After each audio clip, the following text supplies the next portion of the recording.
tell us what happened when you lost it. And I accidentally shot them. Huh? I accidentally shot them. You accidentally shot him? All of them. All of them? How did you accidentally shoot him, buddy? I didn't realize what I was doing. What do you mean by that? Yes, I wasn't thinking straight. And then, still grabbed that gun and I pulled the trigger.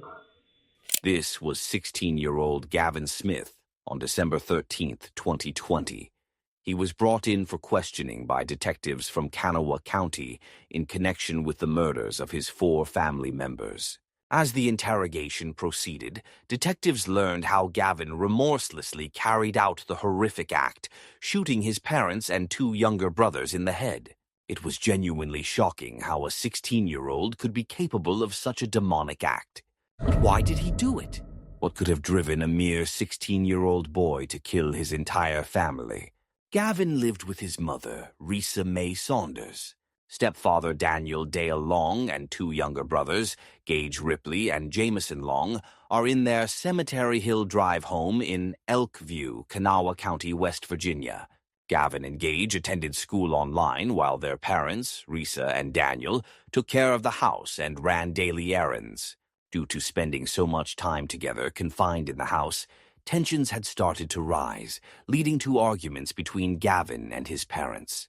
As the holiday season drew near, a sense of optimism filled the air, and the family eagerly anticipated a time of joy and togetherness. Unfortunately, fate had other plans in store. Timothy Saunders, Gavin's grandfather, had been trying to contact Risa and her husband, Daniel. Timothy had made multiple calls to Risa, but she had yet to answer. Eventually, Timothy grew concerned and decided to check on her and the family. He drove to Risa and Daniel's home on December 13th, 2020, and arrived around 10:30 a.m. From that very moment, he sensed that something wasn't right. There was an odd silence at the property, and the house almost seemed deserted from the outside. Timothy approached the front door and rang the doorbell, but there was no answer. He tried opening the door and found it unlocked, so he let himself in. It was pitch black inside, and no lights were on. Timothy called out Risa's name multiple times, only to be met with echoes fading into silence each time. He went to the main bedroom, still calling out his daughter's name. As soon as he flipped the switch and turned the lights on, his eyes met a sight that would haunt him for the rest of his life. Risa and Daniel lay dead side by side on the bed, and near the foot of the bed was Gage in a pool of blood. The bloody scene triggered a wave of panic in Timothy, prompting him to rush out of the house and seek help from a neighbor. He immediately dialed 911 and told the dispatcher that his family had been murdered in an apparent act of violence. Detectives from the Kanawha County Sheriff's Office arrived shortly after the call. Timothy informed the deputies about the horrific discovery he had just made. The detectives entered the house and identified the victims in the main bedroom as 37-year-old Daniel Dale Long, 39-year-old Risa Mae Saunders, and 12-year-old Gage Ripley. However, these were not the only victims with a tragic fate. They also discovered the body of 3-year-old Jameson Long in his room down the hall. Jameson's body lay partially hidden under the bed, as if he had tried to run and hide to save himself. A blanket was placed over him, suggesting that the killer might have felt remorse for shooting the little child. While all the victims had been shot, Jameson was the only one who also had a slit throat, in addition to the gunshot wound. An autopsy would later confirm that each victim died from these injuries. If a single gunshot wound to the head was inflicted at close range, most likely less than a foot, and the autopsy indicated that the killings took place around 3 to 4 days before the bodies were discovered, likely on December 9th, 2020, the timeline of the crime becomes clearer. To prevent the news of this horrific crime from leaking to the neighborhood residents, detectives released very few details about the murders. At 10:40 this morning, the police received a call from a family member who had come to check on the family at this location. Upon the family member's arrival, the first responding deputies found 4 deceased individuals inside the residence. They also stated this was an isolated incident and assured the neighbors they were not in danger. However, what the detectives did not reveal to the neighbors was that, along with the bodies, they discovered a handgun and a large knife that had been left abandoned in the house. While 4 members of the family had been murdered, the 5th member, 16-year-old Gavin, was nowhere to be found. Finding Gavin became the detectives' top priority. In their search, they learned that Gavin had a girlfriend, 17-year-old Rebecca Walker. Detectives located Rebecca at her home and, after questioning her, discovered that Gavin had been hiding at a house on River Haven Road in Clendenin, approximately a 30-minute from his house on Cemetery Hill Drive. This house belonged to Rebecca's grandmother, who had been traveling at the time. Knowing the house would be vacant, Rebecca allowed Gavin to stay there. Within an hour of finding the bodies at the Cemetery Hill Drive home, detectives arrived at Rebecca's grandmother's house on River Haven Road. When the detectives entered the house, they found Gavin hiding behind a chest of drawers in a 3rd-floor bedroom. Along with Gavin, they also recovered a few articles of clothing belonging to him, which had red stains on them. Testing would later confirm that these stains were blood and matched that of Gavin's 2 younger brothers, Gage and Jameson. Before interrogating Gavin, the detectives first spoke to his girlfriend, Rebecca, to learn what she knew about the murders. She informed them that Gavin had been facing abuse from his stepfather, Daniel, at home. She explained that the abuse was so frequent and severe that Gavin had begun to fear for his life over time. Rebecca added that just a few days prior, Gavin's stepfather had attempted to abuse him again, which led Gavin to snap. He couldn't take it anymore. He took his stepfather's gun from the dresser and used it to kill his entire family. When the realization of what he had done set in and panic began to overwhelm him, Gavin put the gun back, ran out of the house, and rode his bike to Rebecca's home. Rebecca stated that Gavin was remorseful for his actions and that she even tried to console him. Defending Gavin, she told the detectives that if he hadn't taken action, his stepfather would have killed him. To gain Gavin's trust and build rapport, the detectives offered him some food and a Coca-Cola and engaged in casual conversation to put him at ease. Once the detectives managed to lower Gavin's guard, they aimed to find out if he had suffered any abuse and, if so, to what extent. Keeping in mind what Rebecca had already told them, the detectives began asking Gavin questions about his family and what it was like living with them. Gavin claimed that his stepfather had abused him for many years. He said that Daniel had often beaten him and that just a few nights ago he had severely assaulted Gavin. He also stated that his stepfather tried to force him to do things he didn't want to do, threatening to beat him to death if he refused. Once Gavin developed trust in the detectives, he began to open up. Just a few minutes into the interrogation, he confessed to killing his parents and both of his brothers. The detectives found Gavin's story about facing abuse at home hard to believe and noted discrepancies in his account. Unsure of whether Gavin was telling the truth, they continued investigating to confirm his claims. The detectives seemed to be reaching a dead end.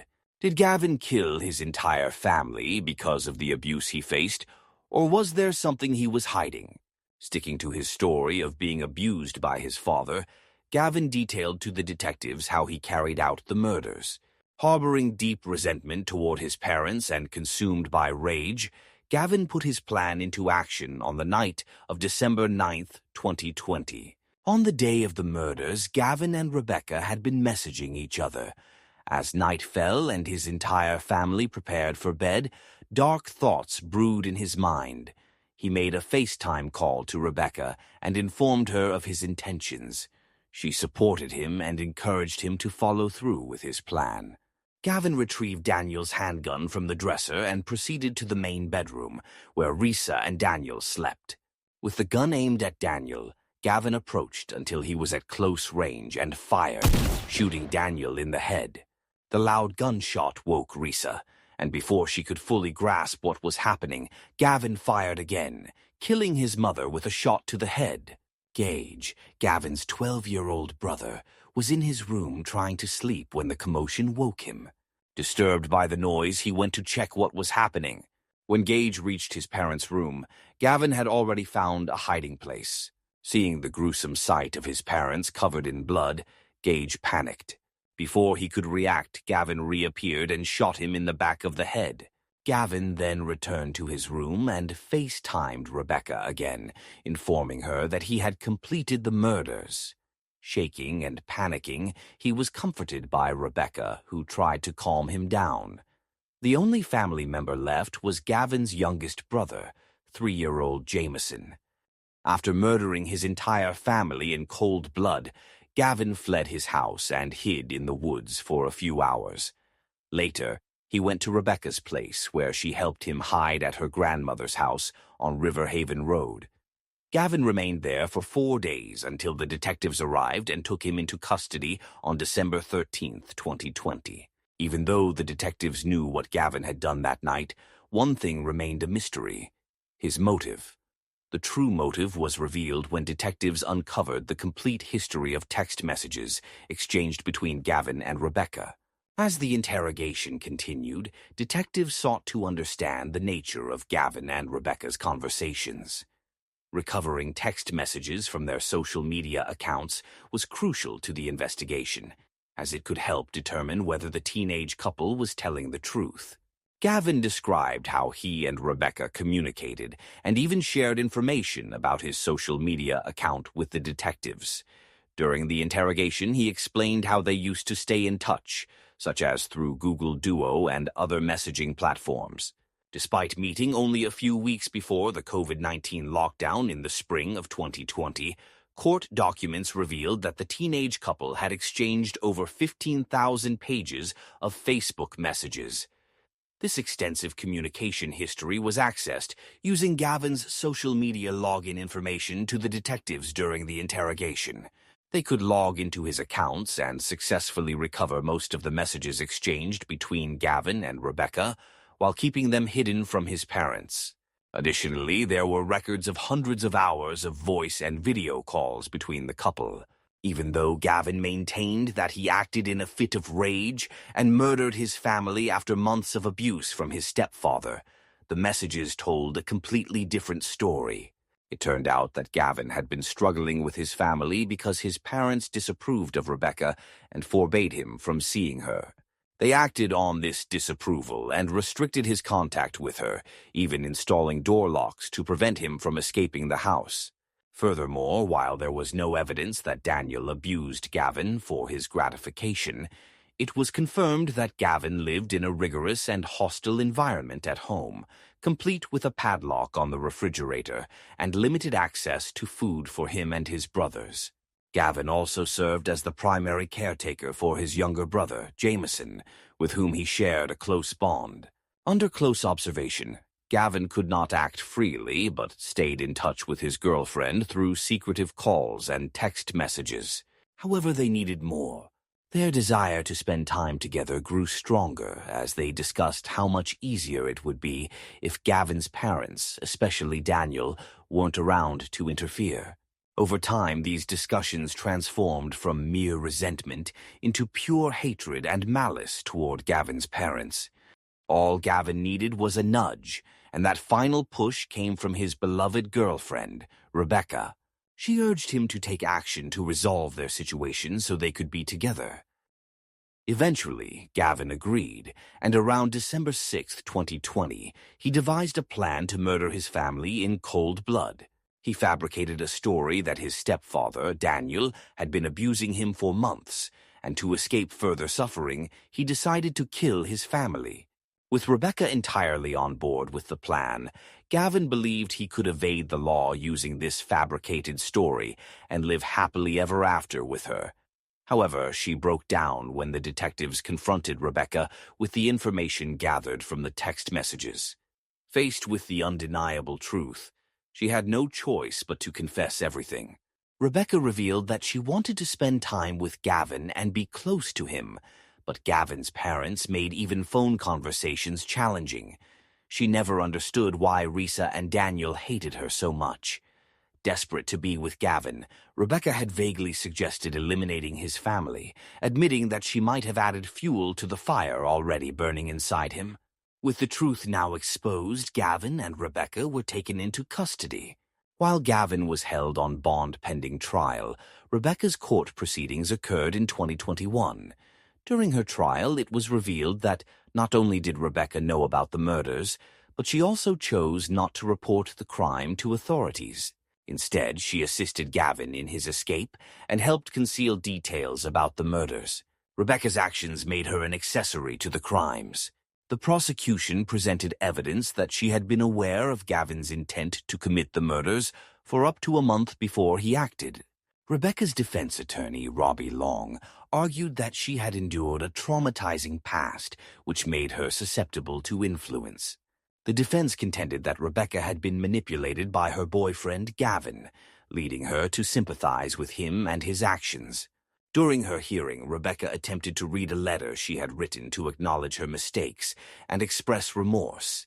She was overwhelmed with emotion and could not read it aloud, so the letter was submitted to the judge instead. As her trial concluded, Rebecca pleaded guilty as an adult in July 2021 to 4 counts of accessory after the fact. Her defense attorney negotiated a deal with the prosecutors, resulting in the charges of first-degree murder being dropped. In September of the same year, Rebecca was sentenced to 10 years for her role in the murders.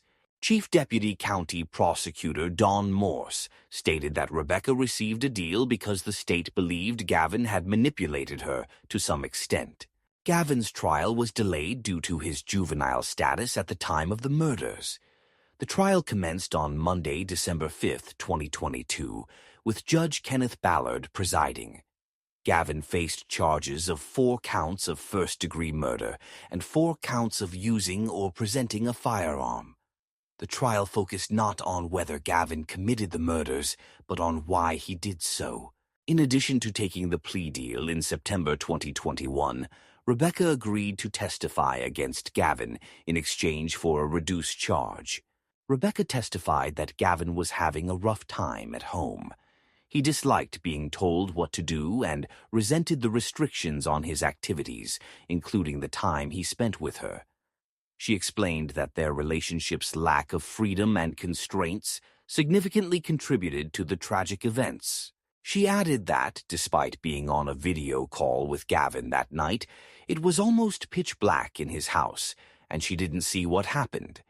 However, during the trial, substantial evidence confirmed that Gavin and Rebecca were on a video call before, during, and after the murders. Timothy Saunders, Gavin's grandfather who discovered the bodies, also testified.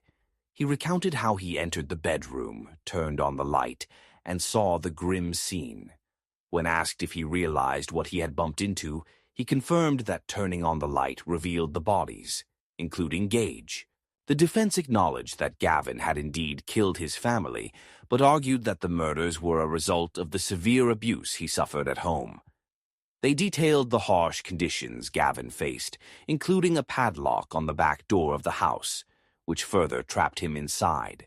Witness Sullivan presented evidence regarding the relationship between Gavin and Daniel, telling the jury that Gavin was forced to care for his younger brother, Jameson, around the clock at their father's request. Jameson even began calling Gavin Dad, highlighting the depth of their relationship and the burden placed on Gavin. Reminding the jurors of the hostile living conditions in the house, Sullivan stated that Daniel and Risa put locks on the refrigerator to restrict Gavin and his young brother's access to food. He emphasized that Gavin had been trapped in that house, with his hopes for a better future diminishing daily. Gavin's repeated attempts to escape from his family further underscored this point. No one heeded his cries for help. On Thursday, December 8, 2022, the jury resumed deliberations in the morning, and the verdict was announced around 12:15 p.m. that afternoon. The jurors found Gavin Smith guilty of first-degree murder in the deaths of his stepfather, Daniel Dale Long, his mother, Risa Mae Saunders, and his youngest brother, Jameson Long. Gavin was also found guilty of second-degree murder in the death of his younger brother, Gage Ripley, and 1 count of the use or presentation of a firearm. Finally, Gavin addressed the court, offering a brief apology for his actions. He pleaded with the judge to consider an alternative sentence, requesting to be sent to the Anthony Center for Youthful Offenders. Gavin was sentenced to 3 life terms, a 40-year sentence for the second-degree murder of his 12-year-old brother Gage, and an additional 10 years for using a firearm during a felony. The judge ordered that these sentences be served consecutively. What do you think about the sentence Gavin received? Was it just, or should it have been harsher? Do you believe that Rebecca played a crucial role in the murders and should have received a longer sentence? We'd love to hear your thoughts.